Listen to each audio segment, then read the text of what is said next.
नमस्कार, astro insights with Richa में आप सभी का स्वागत है। मैं हूं डॉक्टर ऋचा शुक्ला। नक्षत्रों की श्रृंखला चल रही है। आज बात होगी रोहिणी नक्षत्र वालों के लिए।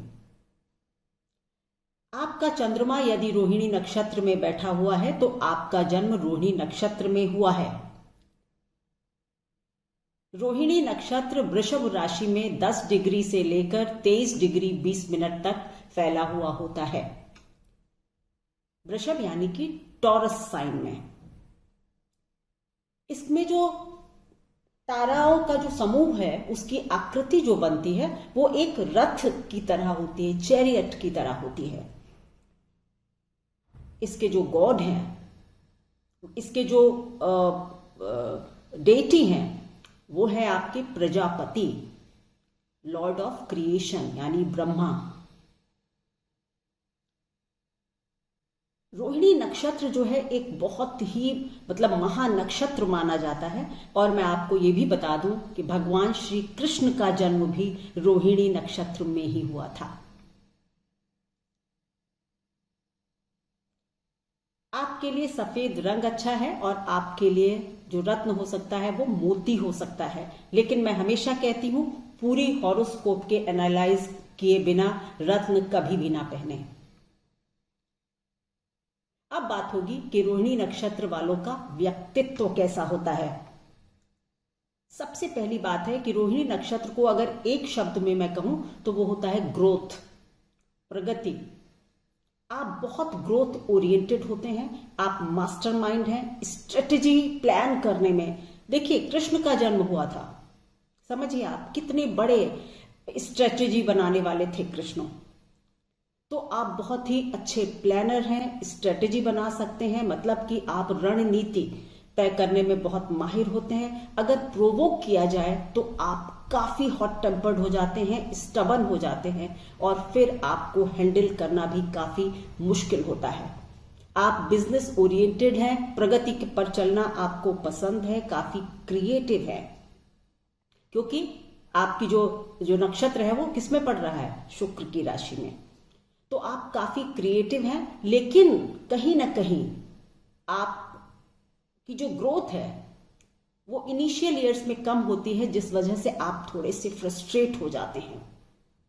आप मित्रों के लिए बहुत कुछ अपना छोड़ सकते हैं, लेकिन यदि कोई मित्र आपके साथ धोखा करता है तो आप उसको कभी भी माफ नहीं कर पाते।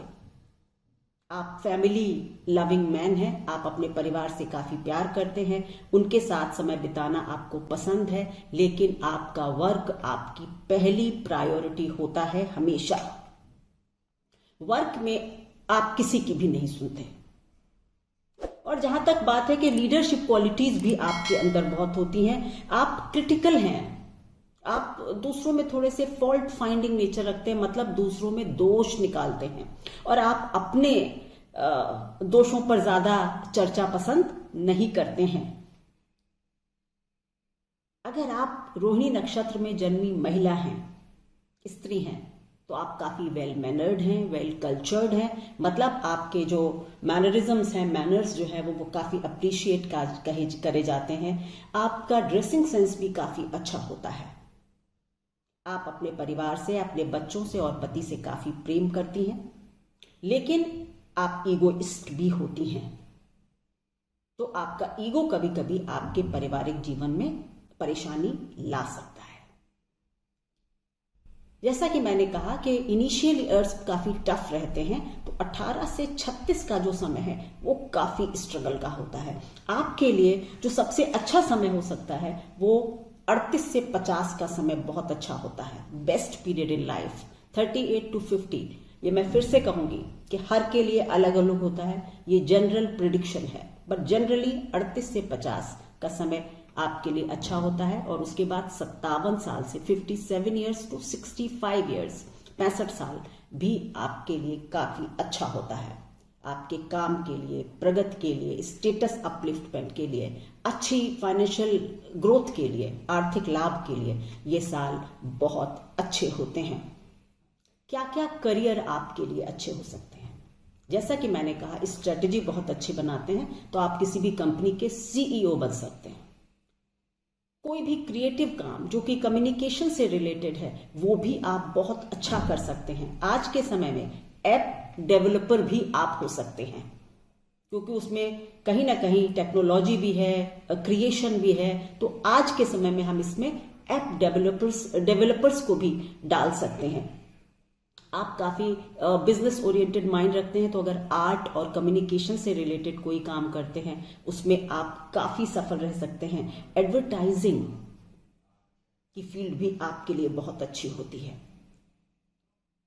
कोई भी काम जिसमें कि ट्रैवल इन्वॉल्व है, क्रिएटिविटी इन्वॉल्व है, स्ट्रेटजी इन्वॉल्व है, हार्ड वर्क इन्वॉल्व है, आप ऐसा कोई भी कार्य कर सकते हैं। देखिए, जॉब एक बताना बहुत मुश्किल होता है। इंडिकेशंस को समझिए और उसके हिसाब से अपनी जन्म पत्रिका के हिसाब से जॉब्स को सर्च करिए।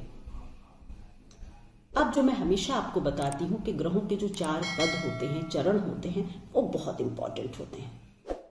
तभी कोई भी 4 व्यक्ति जो रोहिणी नक्षत्र में जन्मे हैं वो एक जैसे नहीं हो सकते हैं।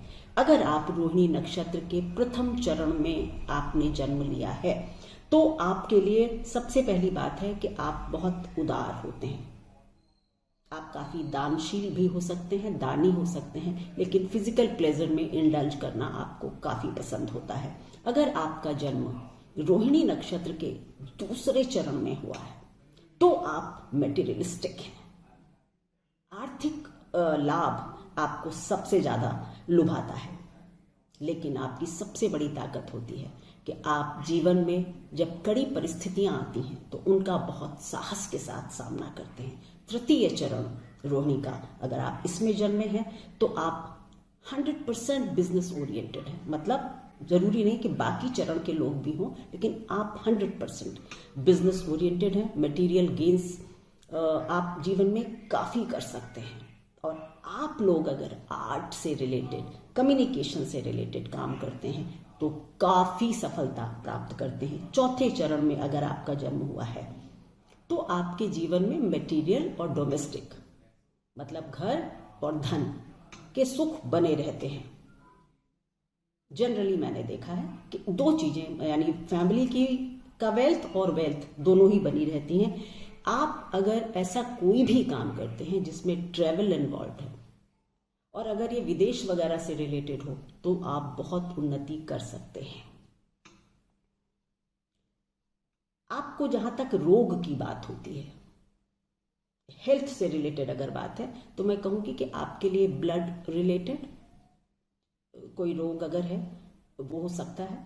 आपकी चेस्ट से रिलेटेड रोग भी आपको हो सकता है, पर जनरली आपकी जो हेल्थ है वो ठीक रहती है। खास करके मैंने देखा ब्लड से रिलेटेड प्रॉब्लम्स भी आप लोगों को काफ़ी होती हैं। महिला है अगर आप, तो आपको पीरियड्स वगैरह से रिलेटेड हार्मोनल प्रॉब्लम, ये आपको रोहिणी नक्षत्र में अगर आपने जन्म लिया है तो हो सकती है। थायराइड, ब्लड प्रेशर, ये सब कुछ इसमें शामिल हो जाता है। ओवरऑल ब्लड से रिलेटेड प्रॉब्लम्स के लिए आपको केयरफुल रहना चाहिए, इग्नोरेंट नहीं होना चाहिए।